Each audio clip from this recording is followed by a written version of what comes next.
Hello there, welcome back to Profneel. It's a pleasure to have you here. Video number 62, and the forces of the universe have conspired to make this Jawaharlal Nehru's contributions in proper perspective. Rather, putting Jawaharlal Nehru's contributions in proper perspective. 62, relevance to the debacle of 1962 of Nehru. And I always think of Bob Dylan's beautiful song, guessing how many miles must a man have to walk before he is called a man. The answer, my friend, is blowing in the wind. The answer, my friend, is blowing in the wind. That's Nehru for you. The man who built a country, or who built a nation, the nation builder, is still criticized by the very many people who benefited from his efforts and struggles. Well, he's known as the first prime minister, visionary prime minister, the man who established the temples of learning of the IITs, IIMs, who established the PDS, the public distribution system of ration shops, etc., who pooled the resources of Satish Dhawan, Homi Bhabha, Vikram Sarabhai, etc., to make us indigenous in science and technology. 1962 debacle, of course, accepted, and who judged more by his lineage's acts than his own, who's judged on their acts, and the one who was responsible for partition. That's Nehru. So, who is the real Nehru? Ultimately, I attempt to put this in a little nutshell. That who's the real Nehru? Because I feel that it's become a fashion nowadays to degrade Nehru. As such a great man, a giant who stored the universe, and people looked up to him in awe. And here are the same people who benefited from him, and they walk upon him when he's dead. So let's look at who the real Nehru is. Now we wait to know who the real Nehru is. He was a freedom fighter, as was his wife Kamala, his daughter Indira, his son-in-law Firoz Gandhi, his father Motilal Nehru. He was the son of the richest man of India. Motilal Nehru was the richest man in India then, who gave up his comforts and luxuries to join Mahatma Gandhi to spend the longest term ever spent by an Indian freedom fighter in jail. That gives you an idea of what he is. Gandhiji anointed him as PM because he was younger than Patel. If Patel was younger, Gandhi would have anointed him as PM. He had a very mercurial temper, but he forgot immediately. There's Sardar Prasad, the veteran, late Sardar Prasad, the veteran IFS officer, ambassador, high commissioner, writes in his columns. Once, as a very young junior IFS officer, he was tasked with the file to be reached to the ambassador leaving the country at the airport. It was Panditji's instructions, I believe. So there ran Sardar Prasad, he goofed it up. He could not hand the file to the ambassador at that time. It was important. When he returned, he was told, Panditji is furious. He tended to avoid Panditji for 2-3 days. Despite his best efforts, one day he bumped into Panditji. And Nehru said, Arey Sharda, kahan the? Ite din se. Pleasantly shocked was Sardar Prasad. It was forgotten. Issue based, not personality based at all. He loved fit. He had a great sense of wit, humor, and he loved the people who had wit, especially in the times of tense, stress, tension, etc. Who could crack a joke, who could make it lighter. And as Mr. Shetty, the India representative of a oil company,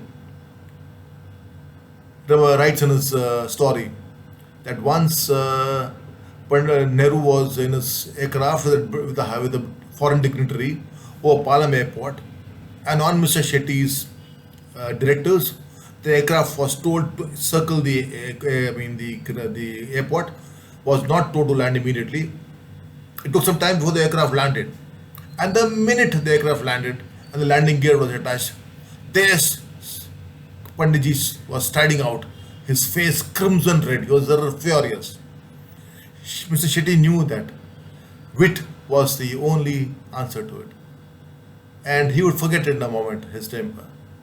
And as he charged down, he said, "ये क्या हो रहा है और अब आप हो कौन?" So Mr. Shetty said, clasping his hands, "मैं एक गौड़ सरस्वत ब्राह्मण हूँ." And Nehru smiled. The temper was forgotten and over. That's it. End of matter. Years later, the Prime Minister was to inaugurate a refinery in Assam. Refinery meant oil. And who was there? Mr. Shetty also was there. The PM, on getting down from the aircraft, saw him and went straight to him, put his palms together, and told him with a smile, "मैं भी एक गौड़ सरस्वत ब्राह्मण हूँ." Mr. Shetty was flabbergasted to realize that this man remembered him after so many years, after meeting scores of people, and that the same sentence.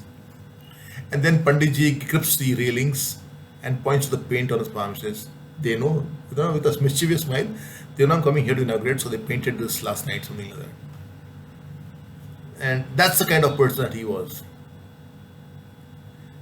Mischief, the British media got a taste of it when they asked him, Fleet Street journalists asked him, which were the most memorable or the most happiest moments of your life? He said, "When I was in the arms of another man's wife." They gasped. How can the PM of country say this? And then he added, "When I was in the arms of Swaroop Rani, whom you know as Mrs. Motilal Nehru." And of course, there's the Queen's dinner table, he noticed. On the Queen's dining table, the cutlery silverware is pure silver. He noticed one of his ministers quietly pocketing some cutlery. So immediately got up and said, "I'm going to do some Indian magic. Whichever piece of cutlery I touch on my cover, it'll be found in this particular minister's left-hand side pocket," or something like that. And he touched all these pieces of cutlery and they retrieved it from the minister's pocket, and a major diplomatic gaffe was prevented from happening, and the Queen and everybody else got a taste of Indian magic. The boy had heart.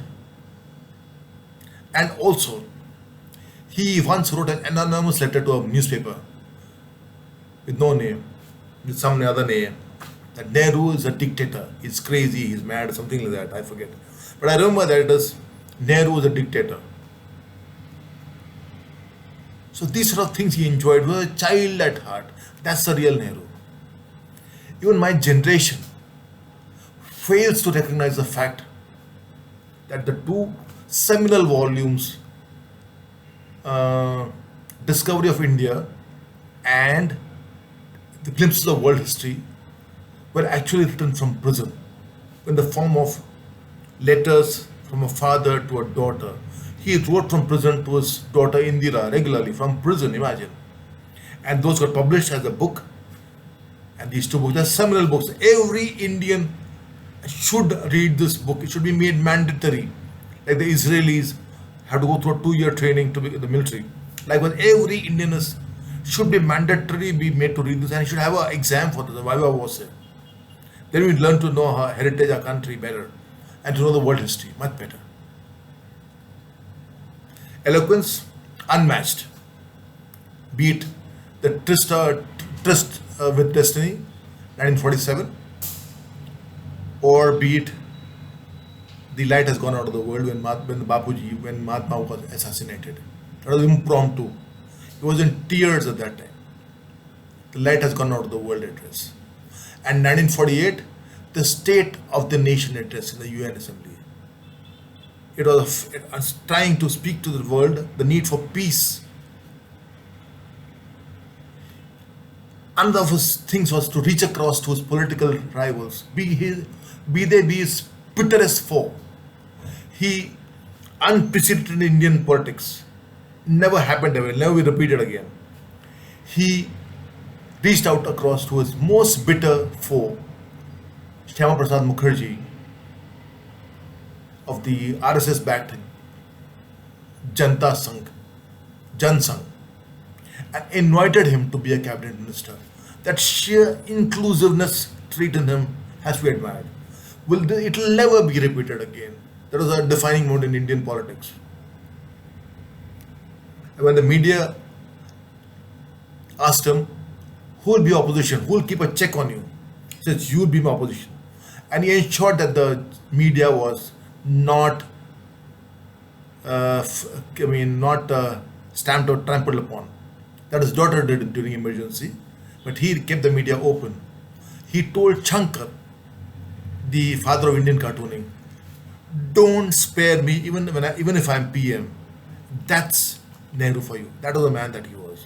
He negotiated from a place of strength. The Indus Water Treaty signed just then, there when independence happened, when bloody partition happened.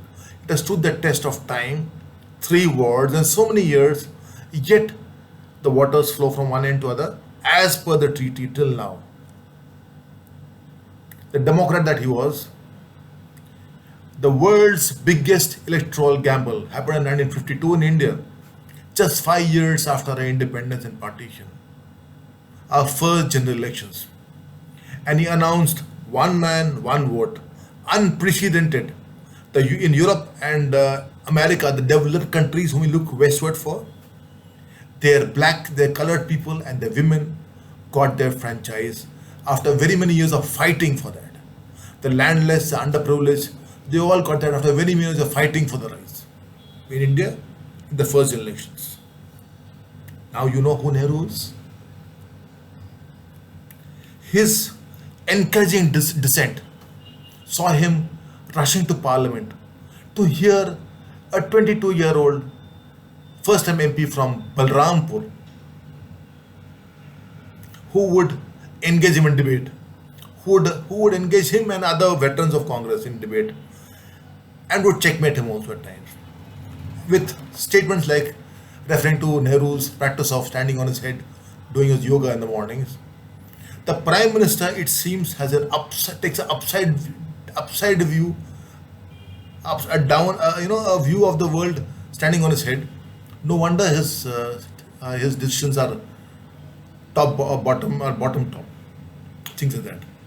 But Nehru would laugh the most, and he also announced in the parliament that this man would become Prime Minister one day, and Vajpayee became Prime Minister of India then. He was basically an issue-based person, not a personality-based person. He encouraged dissent so much so that even his own party MP, his own son-in-law, Firoz Gandhi, when he exposed Finance Minister Krishnamachari's hand in transferring funds from the Life Insurance Corporation to an obnoxious businessman named Mundra, the Mundra scandal, Krishnamachari had to resign. Does it happen anywhere in India? No, nowadays, no. Non-alignment. His idea of India was not to be a lackey of Uncle Sam, not to be a servant of USSR, but to be non-aligned, to stay out of the Cold War and to be independent on our own and to find out the way for ourselves are on our own. But 1962, for which he is blamed, our army was not as well as equipped as our state police are equipped today. But then you got to realize it was 1962. Meager resources. He faced a classical economic problem of either producing guns or butter with limited means and endless wants. He chose butter for his people.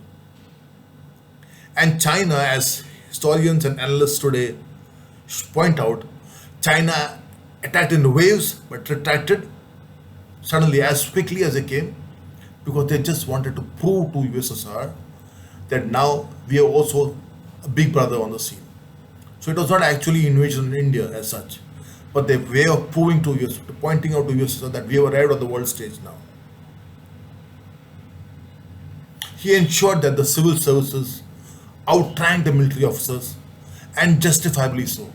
He had seen many a coup happening in Pakistan and other parts of the world, and democracy was running in his blood vessels as blood itself.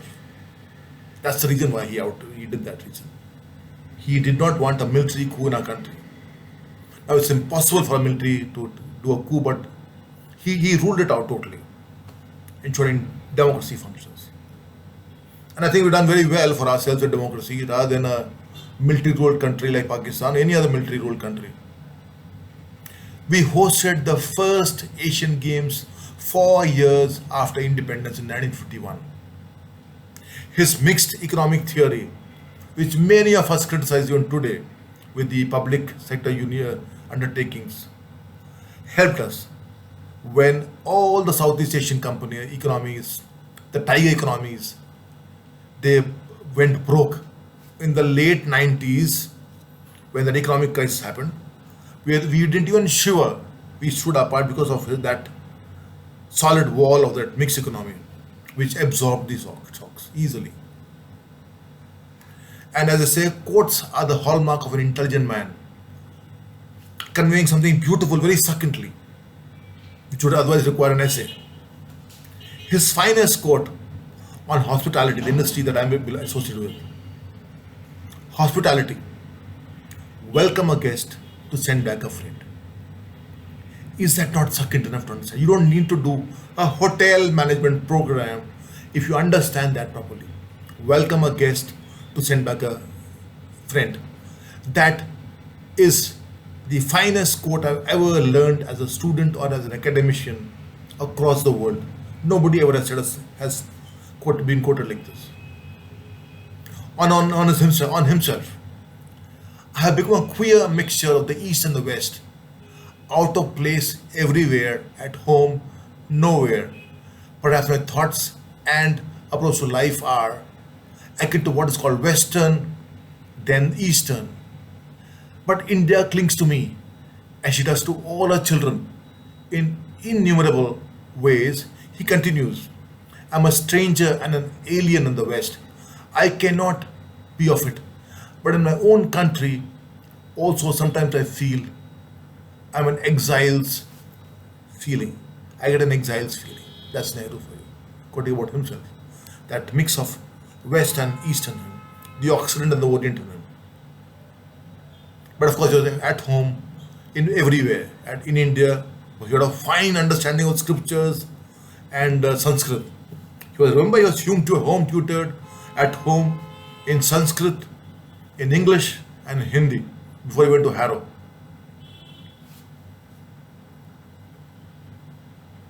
Only in 1956 I found him wanting when the Russian tanks rolled into Hungary. He didn't speak out when Hungary's democracy was crushed by Russian forces. That's one thing where his hypocrisy stood out. But the forceful Hindi imposition that hawks like Purushottam Das Tandon wanted to impose was stopped by him. Because he understood that there would be a revolt in the states below the south, below the Vindhyas. So he knew the people, sensitivity of the people, that they would not accept Hindi below the Vindhyas as a national language. It was stagnated at that time then. Now, today, if any farmer, an airlines pilot, or any person, a tea vendor becomes a prime minister, it is all because of Nehru's one man, one vote policy in 1952. Otherwise, the poor would remain poor where they are. They would never ever aspire to be the prime minister of India. Rest in peace, Jawaharlal Nehru, maker of modern India with all your foibles and strengths. Embrace a twist to enjoy the turn. Thank you.